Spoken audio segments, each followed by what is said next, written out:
Sadim, no! Hey, let her go! Jasmine yelled over the crowded area of people waiting to pick up passengers that had just arrived. But Jasmine was too late. Sadim had some big black woman by the arm and was trying to drag the protesting sister toward Jasmine. As Jasmine approached, she could hear the verbal wrath that Sadim, now wide eyed and confused, was enduring. "Yeah, terrorist looking motherfucker. You better let your goddamn hands off of me." The fat African American woman who had entered the room through the glass colored block doors looked around the room in a desperate search for someone, then snatched her arm from his grip and left. Jasmine knew it wasn't Persephone, but apparently Sadim didn't. 45 minutes went by before Persephone finally arrived downstairs with a customs official escort. Jasmine knew the face, but what? Jasmine's what got louder with recognition and realization. Big Sister Almighty, my girl. Ooh, child, have mercy. Ooh, wee, Persephone. A few of the people still waiting around in the area, and even some of the customs officials, laughed with the two women as they hugged in a soulful embrace and kissed each other's cheeks. Jasmine was overwhelmed by her sister's appearance. She quickly blurted out the story of the mystery black woman Sadim had tried to pick up, and Persephone said that Michael Jackson, her brother, wink wink, had to be sure to mail some woman named Frau Langer an autograph. "Jasmine," Persephone asked through choking laughter, "did the woman look like Nell Carter?" She nodded her head yes, and more laughter from the two. During the 2 hour drive back to Munich, Jasmine gave Persephone the homogenized version of what had happened. She left out all the gory details, not mentioning anything about Renata and contracts and hits and killings. Everything seemed so vivid and dynamic to Jasmine because she just lived it. But Persephone seemed almost disinterested. She seemed to have an I see, so where the party at attitude. Later that evening, back at her apartment, the door now repaired, Jasmine excused herself and took a shower and a 4 hour nap.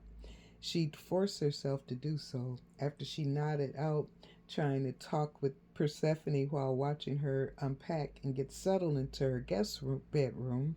Persephone had been chatting away about this person and that person, and which neighbor had died and which one was moving soon. Jasmine's head got fuzzy, and she was soon nodding like a junkie.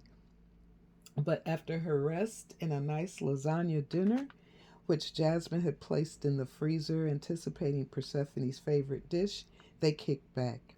"Ooh, I feel so rested now," Jasmine declared after finishing the dishes and joining Persephone in the living room. "Yeah, one never knows," Persephone hinted. "Saving it up just for you, sister girl," Jasmine said as she got up quickly from her chair and hurried to her bedroom with a big smile. She soon returned carrying a small leather pouch with a knotted drawstring. She emptied a pipe and some hash out of the bag. Jasmine explained that the hash was briefly heated at a corner, then crumbled off into the pipe and smoked. Jasmine said that most Germans like to mix theirs with tobacco and roll joints with the crumbs, but she preferred the pipe, no tobacco. As Persephone reached for her pipe, Jasmine noticed her ring. "Persephone! Girl, I'm scared of you," Jasmine said while snatching up Persephone's left hand and examining the ring. "Girl, this shit is real." "So they tell me," Persephone said, intentionally being ambiguous. "Girl, this is a lot of rock. A big red ruby surrounded by diamonds. My dream setting. Girl, who bought that for you?" Jasmine demanded, slapping Persephone's hand away playfully. "Girl, you ain't gonna believe what happened, Jazz. Girl, you remember when I wrote to you about that comedy routine I did almost 2 years ago?" Persephone began, glad to finally share her story with the one person she could trust.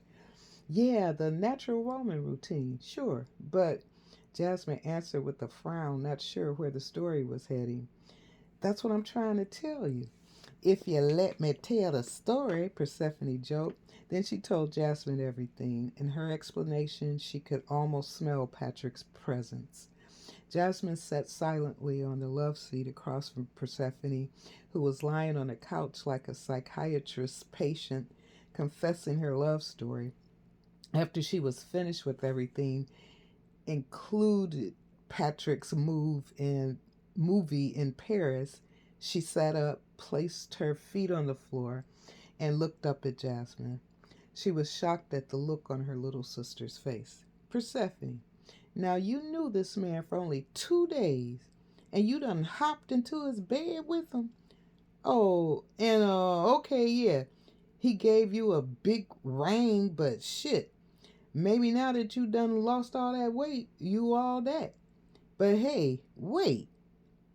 Jasmine lowered her head, trying to hold her patient. You went to bed with him? You don't know nothing about this man. He could have some kind of STD or HIV or anything, girl. How stupid. I I think what you did is disgusting.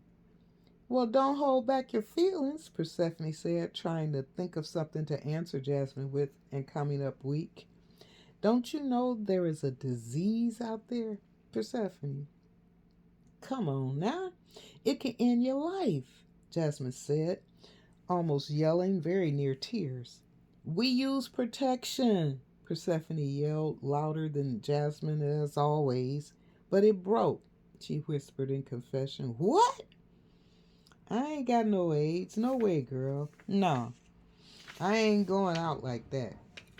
No way, Persephone said, trying to convince both Jasmine and herself. Jasmine hurried over next to Persephone on the big couch and hugged her sister.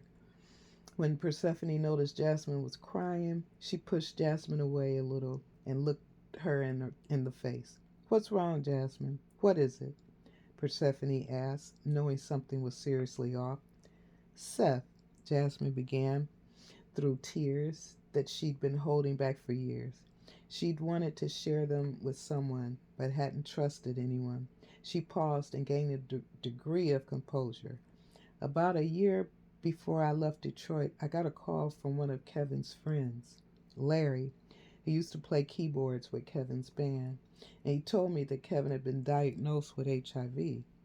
Jasmine sobbed after blurting out her long, deeply held secret. Persephone started crying. She thought Jasmine had been to the doctor and they had told her the same. But she soon found out that Jasmine hadn't been tested for HIV ever. The two women agreed to be tested together. Sadim had needed to go out of town for business in Paris for at least a week and a half, and he'd left the afternoon Persephone arrived, saying he wanted to give the sisters their space. This was yet another reason Jasmine loved Sadim, and she was convinced Persephone was right. It was better to be sure than to live the rest of her days, long or short, wondering about the maybe. Jasmine made an appointment with her gynecologist to have them both tested the following Thursday.